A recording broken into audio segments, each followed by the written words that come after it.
Next problem, x minus 1 by x plus 1 into x minus 2 whole square. Okay, so denominator observe చేస్తే x plus 1 ఇది ఒక non repeated linear factor. x minus 2 whole square means it is repeated linear factor, 2 times repeated. Okay, so x plus 1 కి non repeated linear factor means దానికి ఒక constant a by x plus 1.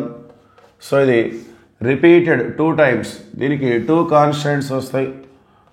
So b by x minus 2 plus c by x minus 2 whole square. Okay, now take the LCM.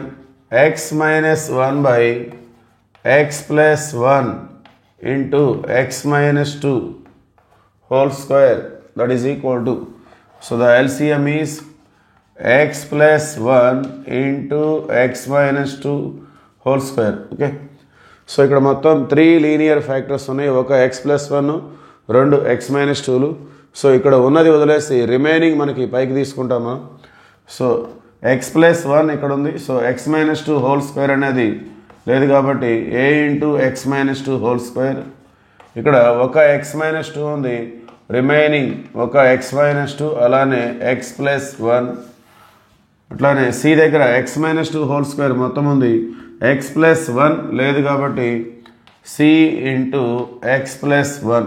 Okay, now cancel the denominators on both sides. So we have x minus 1.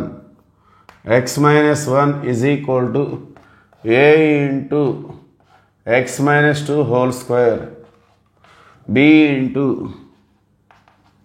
x minus 2 into x plus 1 plus c into x plus 1. Okay, now we have to find the values of ABC by suitable substitutions. So ఈ linear ఫ్యాక్టర్స్ని zero చేయడం ద్వారా మనం ABC values కనుక్కోవచ్చు. ముందుగా put x is equal to plus 2. So ఇక్కడ 2 తీసుకున్నట్లయితే 2 minus 2 0 వచ్చేస్తుంది.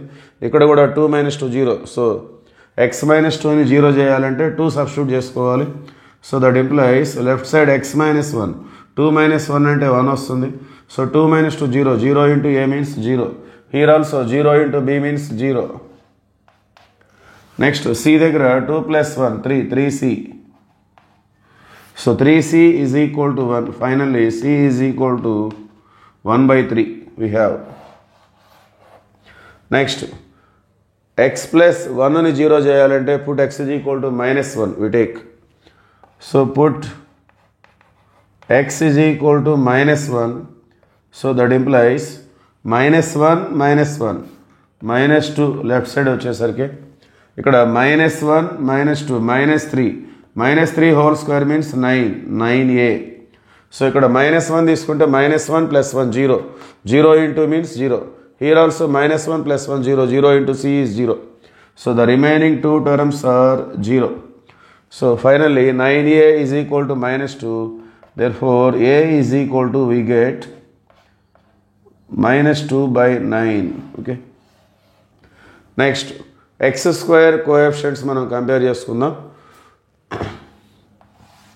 Compare the coefficients of x square on both sides. Okay, so ముందుగా రైట్ సైడ్ చూసినట్లయితే ఇక్కడ a minus b whole square apply చేసుకోవచ్చు. సో ఏ స్క్వేర్ అన్నప్పుడు ఎక్స్ స్క్వేర్ వస్తుంది. So a into x square means a is the coefficient. So x స్క్వేర్ని ఏతో multiply చేస్తాం కాబట్టి ఎక్స్ స్క్వేర్ పక్కన ఏది ఉంటే అదే కోఎఫిషియంట్ అవుతుంది. ఇక్కడ x into x square into b, that means bx square. Therefore b is the coefficient. Here there is no x square term. So left side వచ్చేసి x minus 1 మాత్రమే, there is no x square, that means its coefficient is 0. x square లేదు కాబట్టి దాని coefficient అనేది 0 అవుతుంది. Therefore మనకి b value కావాలి. b is equal to minus a.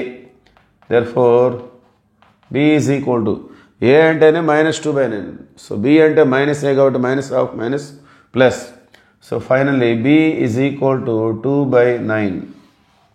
Therefore the partial fractions are a అంటే minus 2 by 9 whole by x plus 1. ఇట్లానే b means 2 by 9 whole by x minus 1 plus c means 1 by 3. 1 by 3 by x minus 1 whole square. Okay.